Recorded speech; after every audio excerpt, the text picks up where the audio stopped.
Hello student, good morning.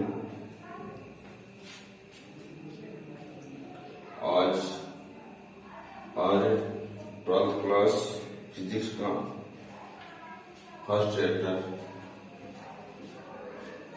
लेकर आए हैं, जिनमें आप लोगों को सबसे पहले चैप्टर का नाम बता दें कि इस 12th क्लास फिजिक्स का जो फर्स्ट चैप्टर है वो उसमें आप लोगों को क्या पढ़ना है।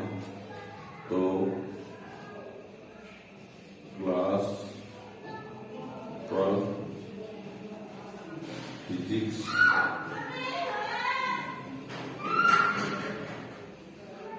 Chapter first electric charge and field. ठीक है, तो इसमें चैप्टर फर्स्ट में आप इसमें इलेक्ट्रिक चार्ज एंड फील्ड, ये इस चैप्टर फर्स्ट का नाम है। तो इसमें क्या क्या पढ़ना होगा आप लोगों को, तो बहुत बड़ा चैप्टर है, लेकिन हम सबसे पहले आज जो एक्सप्लेन करेंगे वो इलेक्ट्रिक चार्ज। सबसे पहले इलेक्ट्रिक चार्ज को जानने के लिए पहले आप लोगों को इलेक्ट्रिसिटी थोड़ा जानना चाहिए। तो इलेक्ट्रिसिटी क्या होता है? इलेक्ट्रिसिटी एनर्जी का टाइप होता है। Electricity is the form of energy. Electricity is the form of energy due to which body get property of attracting small particle. Electricity energy का एक टाइप होता है जिसके ड्यू किसी भी बॉडी में स्मॉल पार्टिकल को अट्रैक्ट करने की प्रॉपर्टी होती है, उस एनर्जी को इलेक्ट्रिसिटी बोलते हैं। इलेक्ट्रिसिटी जो है टू टाइप की होती है, static electricity, current electricity. Static electricity जिसमें जो इलेक्ट्रिसिटी या एनर्जी वो फ्लो ना हो, स्टैटिक इलेक्ट्रिसिटी। और जिस बॉडी में जो प्रोड्यूस इलेक्ट्रिसिटी या एनर्जी है वो फ्लो हो एक जगह से दूसरी जगह, करंट इलेक्ट्रिसिटी। ठीक है ना? तो इसमें आपको स्टैटिक इलेक्ट्रिसिटी से रिलेटेड सब कुछ पढ़ना होगा। तो उस स्टैटिक इलेक्ट्रिसिटी में सबसे पहले जो आता है वो क्या आता है? Electric charge. ठीक है, इलेक्ट्रिक चार्ज सबसे स्टार्ट यानी इलेक्ट्रिसिटी का इनिशियल फिजिकल क्वांटिटी जो है वो इलेक्ट्रिक चार्ज है। Electric charge is the initial physical quantity of static electricity कह सकते हैं। ठीक है ना? पर ये पर्याप्त डिफिनेशन नहीं होगी। ठीक है ना? तो इलेक्ट्रिक चार्ज होता क्या है उसको सुने। इलेक्ट्रिक चार्ज एक ऐसी फिजिकल क्वांटिटी होगी जिसके प्रेजेंस होने पर किसी भी बॉडी में इलेक्ट्रिक फोर्स का एक्सपीरियंस होता है। और यदि वो क्वांटिटी उस बॉडी में ना हो तो उस बॉडी में इलेक्ट्रिक फोर्स का एक्सपीरियंस नहीं होता। यदि बॉडी में वो फिजिकल क्वांटिटी प्रेजेंस है तो इलेक्ट्रिक फोर्स का एक्सपीरियंस होता है, और वो फिजिकल क्वांटिटी यानी चार्ज। और यदि वो क्वांटिटी यानी चार्ज प्रेजेंस नहीं है तो बॉडी में इलेक्ट्रिक फोर्स का एक्सपीरियंस नहीं होगा। ग्रेविटेशनल फोर्स की बात नहीं करें, इलेक्ट्रिक फोर्स। ठीक है ना? यानी charge is that physical quantity by which presence any body experience electric force and absence of its no electric force experience. Mathematically इसको हम डिफाइन करें तो कहेंगे charge is the product of electric current and time. Charge is the product of electric current and time. Charge को indicate किया जाता है Q से। जो क्यू होगा वो कैपिटल क्यू भी हो सकता है, स्मॉल क्यू भी हो सकता है। अब करंट आई होता है, टाइम टी होता है, तो Q equal to I into T. ठीक है, यानी electric charge is that physical quantity by which presence any body experience electric force and absence of its no electric force experience. It is a product of electric current and time and it is denoted by Q, capital और small जो भी लिखना चाहे दोनों चलता है। ठीक है ना? तो electric charge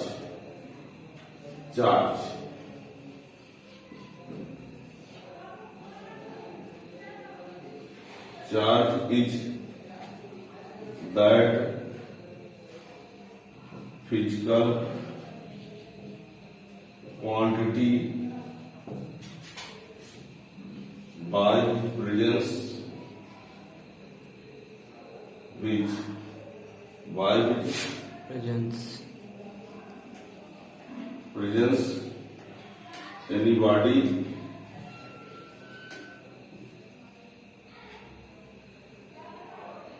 by presence any body experience electrical force and absence of its no electric force experience. ये इलेक्ट्रिक फोर्स, ग्रेविटेशनल फोर्स मत बोलिएगा, ठीक है ना। Charge is that physical quantity by presence any body experience electrical force and absence of its no electric force experience, ठीक है। Mathematically इसको कैसे डिफाइन करेंगे, ये भी लिख लेते हैं। It is product of electric current and time and denoted by Q। Small Q capital Q दोनों कुछ भी लिख सकते हैं, डिनोटेड बाय क्यू या स्मॉल क्यू।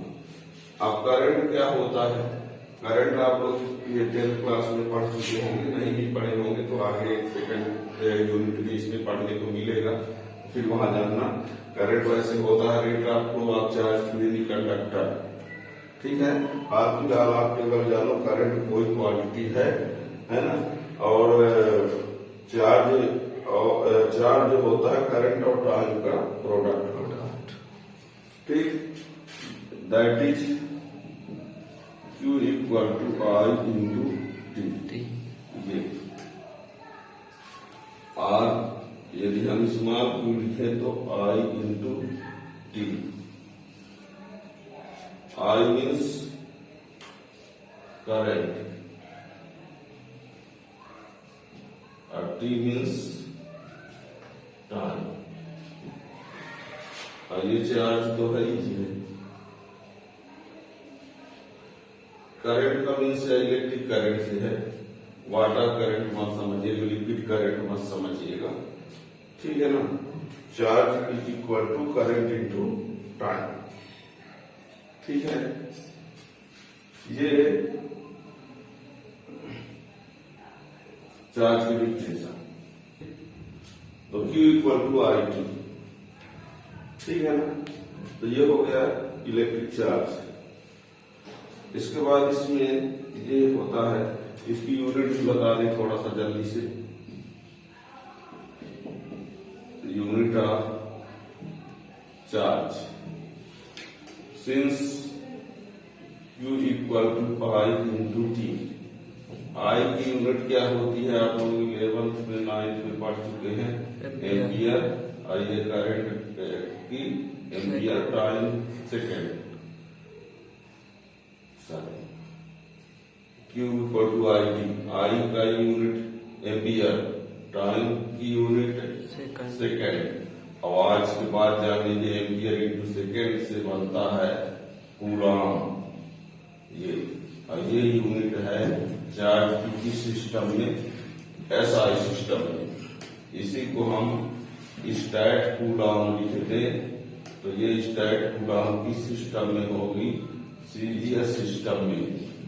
एक होता है कूलॉम या absolute Coulomb,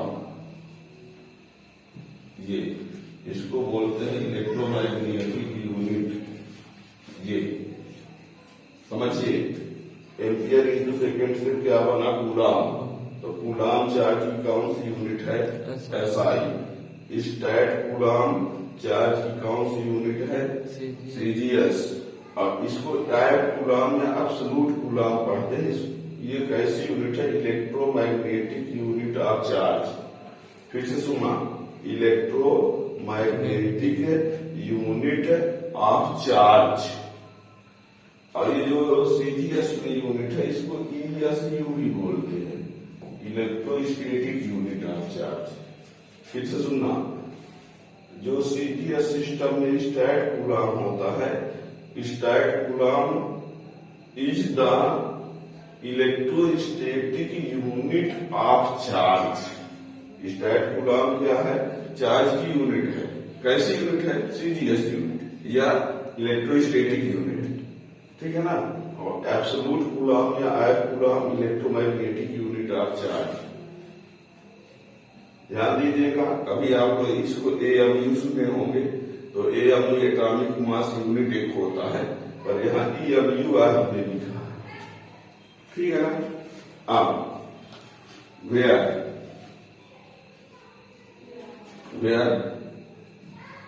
1 coulomb equal to 3 into 10 to the power 9 stat coulomb. 1 coulomb equal to 1/10 absolute coulomb. इसी को 1 कूलाम इक्वल टू क्या लिख सकते हैं,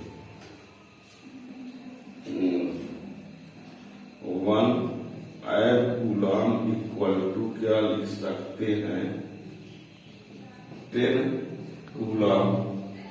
और जब 10 कूलाम लिख देंगे तो 10 कूलाम की जगह पर 3 into 10 to the power 9 stat coulomb.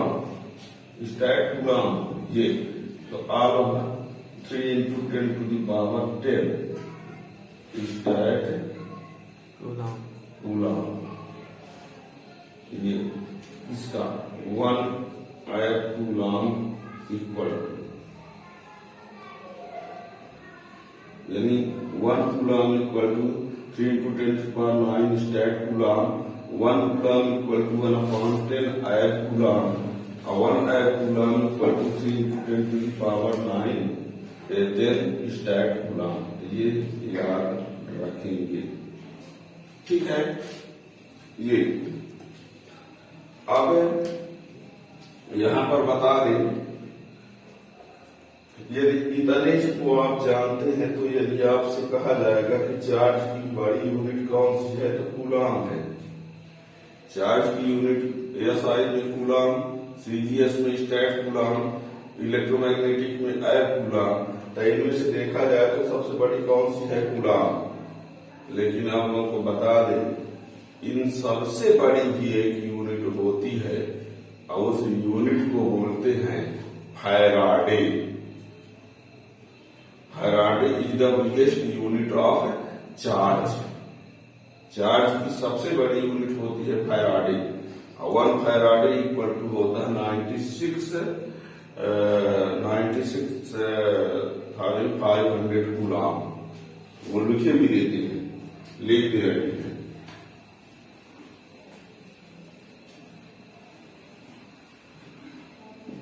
Faraday is the biggest unit of charge। याद रखिएगा, ये पॉइंट अगर बच्चे भूल जाते हैं। Faraday is the biggest unit of charge, where 1 Faraday equal to ये होता है 96,500 कूलाम। जी ठीक है, 1 फैराडे इक्वल टू 96,500 कूलाम। ये बिगेस्ट यूनिट है।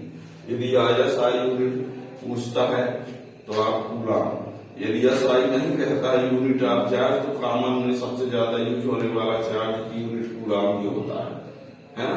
यूनिट ऑफ चार्ज कोई कहता तो कूलाम ही बताओगे, सीजीएस यूनिट ऑफ चार्ज कहता है तो स्टैट कूलाम बताओगे, इलेक्ट्रोमैग्नेटिक यूनिट ऑफ चार्ज कहता है तो एब्सोल्यूट कूलाम बताओगे, और यदि बिगेस्ट यूनिट ऑफ चार्ज तब आप फैराडे बोलेंगे।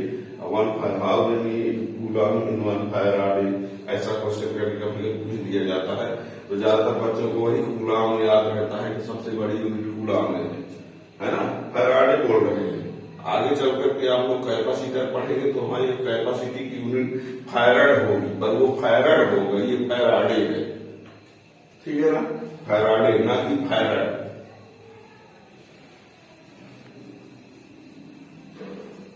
फिर इसका डीएफ में क्या लिख सकते हैं, DF M0 L0 TA, T time की वजह से, ये करंट की वजह से, एटी भी लिखा जा सकता है, एटी लिख सकते हैं।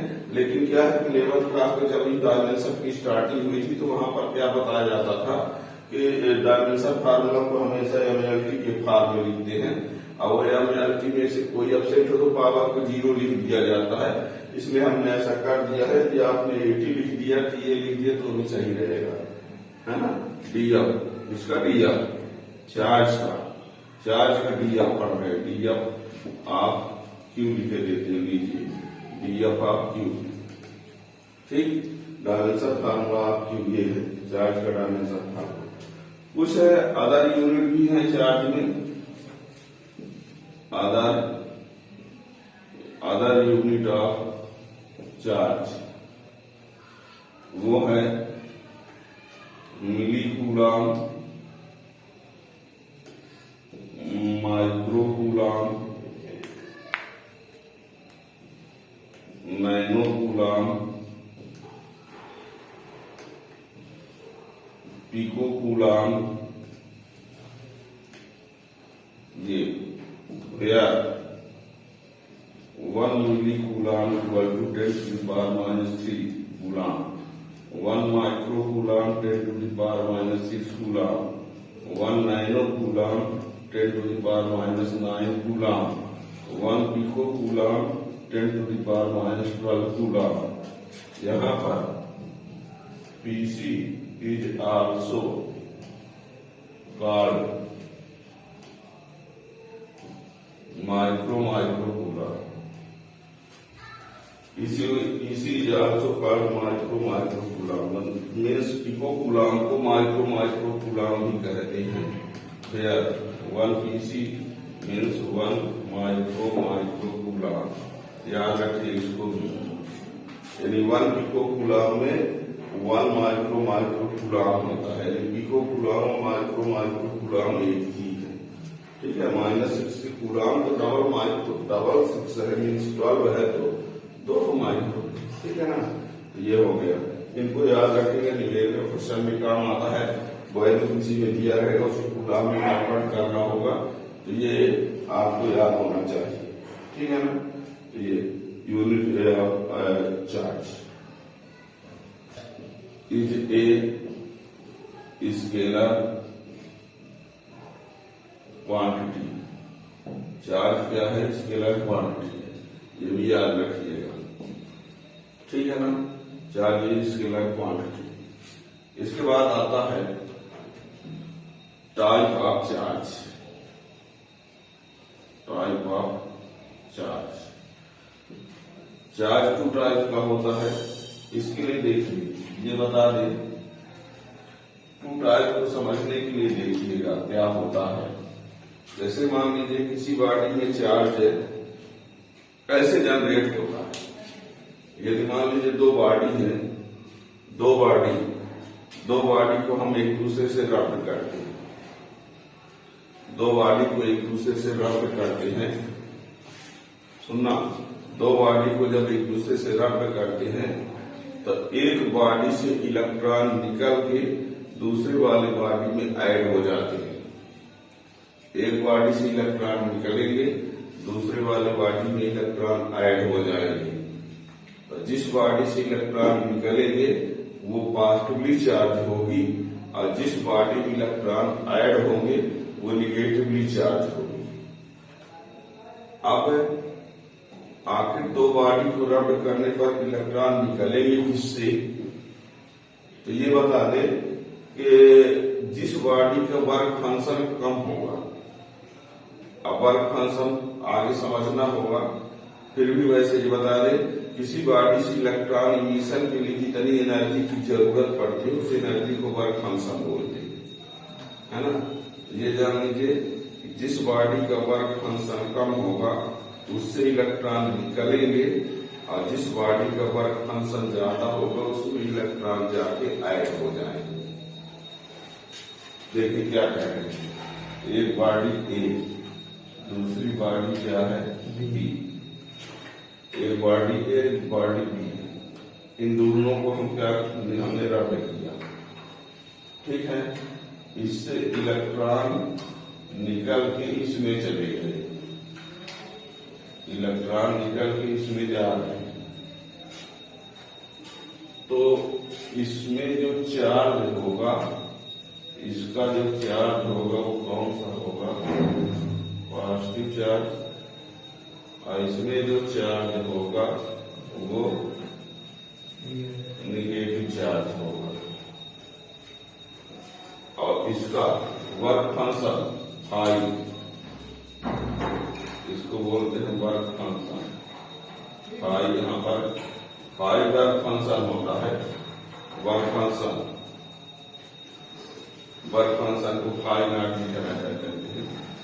तो इसका मीन्स हुआ कि जो ए का वर्क फंक्शन है फाई ए लेस देन होगा फाई बी से, तभी तो हमने क्या बोला, लेकिन ए और बी बॉडी को रब्ड किया हमने, इसका वर्क फंक्शन कम है, इसका वर्क फंक्शन ज्यादा है। जब दोनों बॉडी को रब्ड किया गया तो इससे इलेक्ट्रॉन निकल के किसमें ऐड हो गए, बी में। तो इससे इलेक्ट्रॉन निकले मीन्स डिफिशियंसी ऑफ इलेक्ट्रॉन, इसमें इलेक्ट्रॉन कम हुए, इसमें इलेक्ट्रॉन क्या हुए, ऐड। तो जिसमें इलेक्ट्रॉन डिफिशियंस होंगे वो क्या होगा, पॉजिटिव चार्ज, और जिसमें इलेक्ट्रॉन एक्सेस होंगे उसमें क्या होगा, नेगेटिव चार्ज। मीन्स चार्ज जो है वो टू टाइप के हुए, एक हुआ पॉजिटिव चार्ज और दूसरा क्या हुआ, नेगेटिव चार्ज, ठीक है। और पॉजिटिव चार्ज का मीन्स हुआ कि इलेक्ट्रॉन क्या हुए, कम हुए, और इसमें इलेक्ट्रॉन क्या होते हैं, बढ़ते हैं। और इसका वर्क फंक्शन क्या होता है, फाई लेस होता है, और इसका फाई क्या होता है, मोर होता है, ठीक है ना। यदि कोई बॉडी है, यदि हम इसको ये समझें ये बी बॉडी है ना, ये बॉडी बी और ये बॉडी ए, यानी पॉजिटिव चार्ज वाली बॉडी का उससे इलेक्ट्रॉन क्या होंगे, कम होंगे, और उसका वर्क फंक्शन भी क्या रहेगा, कम रहेगा। और निगेटिव चार्ज वाली बॉडी का जो इलेक्ट्रॉन क्या होंगे उसमें बढ़ेंगे और उसका वर्क फंक्शन क्या होगा, ज्यादा होगा, ठीक है। यदि ये कहा गया कि जब दो बॉडी को एक दूसरे से रब्ड करते हैं तो एक में इलेक्ट्रॉन एक्सेस होते हैं जो कि निगेटिव चार्ज होगा, और एक में इलेक्ट्रॉन क्या होंगे, डिफिशियंस होंगे, तो उसमें क्या होगा, पॉजिटिव चार्ज, ठीक है ना। अब हमने बता दिया कि जब दो बॉडी को रब्ड करें तो इलेक्ट्रॉन निकलेंगे किससे, तो उससे निकलेंगे जिसका वर्क फंक्शन कम होता है, अवॉइड किसमें होंगे, जिसका वर्क फंक्शन ज्यादा होगा, है ना। तो आगे चलकर बुक में एक टेबल भी बना हुआ है कुछ बॉडीज का, कुछ मटेरियल्स का, कि मतलब इसका वर्क फंक्शन इतना होता है, इसका इतना होता है, इसका इतना होता है ना। वैसे आप लोग 7th 8th क्लास में कभी पढ़ते थे कि एक ग्लास रॉड लिया जाए, ग्लास रॉड, और इस ग्लास रॉड को जब सिल्क क्लॉथ से रब्ड करते हैं, ग्लास रॉड को सिल्क क्लॉथ से रब्ड करते हैं, तो इसमें इलेक्ट्रॉन डिफिशियंस होते हैं, इसमें इलेक्ट्रॉन एक्सेस होते हैं। तो इसमें जो चार्ज होता है वो क्या होता है, पॉजिटिव चार्ज, और इसमें जो चार्ज होगा वो निगेटिव चार्ज। और ऐसे ही आप ये भी पढ़े होंगे, एगोनाइट रॉड लिया जाए और वूलन क्लॉथ एग्जाम्पल आता है। तो इसमें इलेक्ट्रॉन जो है वो एक्सेस हो जाते हैं, तो इसका जो चार्ज होगा वो क्या होगा, निगेटिव। इसमें इलेक्ट्रॉन डिफिशियंस होते हैं, तो इसमें कौन सा चार्ज होगा, पॉजिटिव। तो छोटी क्लासों में इक्वेशन पढ़ने को मिलती है कि when glass rod is rubbed with silk cloth, when glass rod is rubbed with silk cloth, then charge produced on glass rod is called positive charge, and when ebonite rod is rubbed with woolen cloth, then charge produced on ebonite rod is called negative charge। इसको positive charge को पहले कहा जाता था विक्ट्रस, और negative charge को कहा जाता था रेजिनस। नेगेटिव चार्ज को रेजिनस, पॉजिटिव चार्ज को विक्ट्रस। पर बाद में एक अमेरिकन साइंटिस्ट उन्होंने, जिनका नाम बेंजामिन फ्रैंकलिन था, उन्होंने पॉजिटिव चार्ज को विक्ट्रस को पॉजिटिव चार्ज बोल दिया और रेजिनस को निगेटिव चार्ज। यदि उन्होंने ये नाम न दिया होता तो आज जिसको हम पॉजिटिव निगेटिव चार्ज बोलते हैं उसको हम लोग विक्ट्रस और रेजिनस के नाम से जानते, लेकिन उन्होंने विक्ट्रस और रेजिनस को पॉजिटिव निगेटिव चार्ज कह दिया, इसलिए हम उनको पॉजिटिव निगेटिव चार्ज जानते हैं। ठीक है ना। तो positive charge, negative charge. Positive charge का मीन्स डिफिशियंसी ऑफ इलेक्ट्रॉन, है ना। ये साइन को समझ रहे हैं ना, डिफिशियंसी एक्सेस, है ना। ये डिफिशियंसी को इंडिकेट कर रहा है, डिक्रीज है, ये इंक्रीज हो। तो deficiency of electron, excess of electron. इस बार जिसमें पॉजिटिव चार्ज होगा उसका वर्क फंक्शन लेस होगा, जिसमें निगेटिव चार्ज होगा उसका वर्क फंक्शन ज्यादा होगा। दो बॉडी को रब्ड करने पर ऐसा हुआ। और जब दो बॉडी को रब्ड करते हैं तो जितना पॉजिटिव चार्ज एक में प्रोड्यूस होता है उतना दूसरे में निगेटिव चार्ज भी प्रोड्यूस होता है। ऐसा नहीं है कि पॉजिटिव चार्ज ज्यादा रहेगा, निगेटिव चार्ज कम। जितना एक में पॉजिटिव चार्ज उतना एक में निगेटिव चार्ज, मीन्स जितने एक में इलेक्ट्रॉन डिफिशियंस होंगे उतने दूसरे में एक्सेस भी होंगे। ठीक है ना। ये सब बातों को समझ रहे हैं साइंस से। ठीक है ना।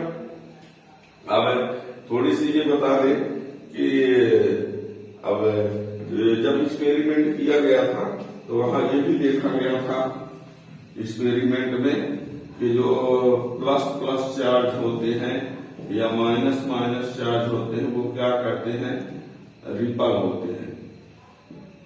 ठीक है। और यदि प्लस माइनस है या माइनस प्लस, ठीक है, तो ये क्या करते हैं, अट्रैक्ट। ठीक है ना।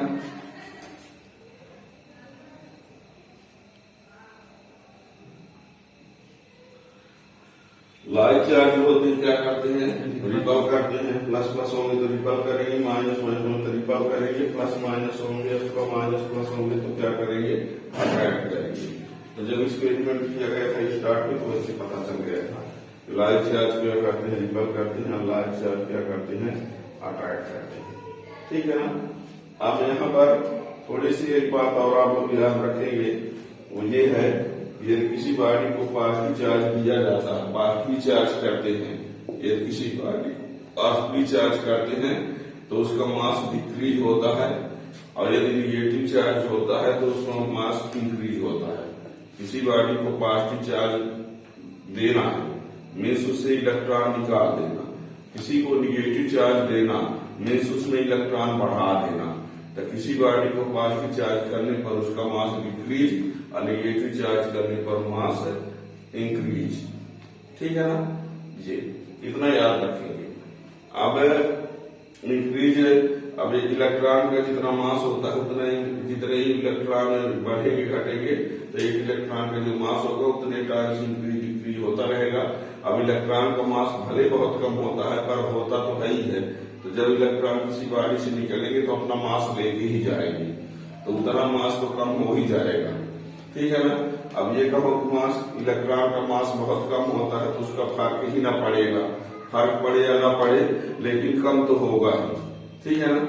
किसी भी बॉडी से इलेक्ट्रॉन निकलने पर उनका जितना भी मास होगा उतना मास निकल जाएगा। तो इस वजह से पॉजिटिव चार्ज बॉडी का मास डिक्रीज, नेगेटिव चार्ज बॉडी का मास इंक्रीज। ठीक है, अगला इससे आगे नेक्स्ट वीडियो में। Thank you.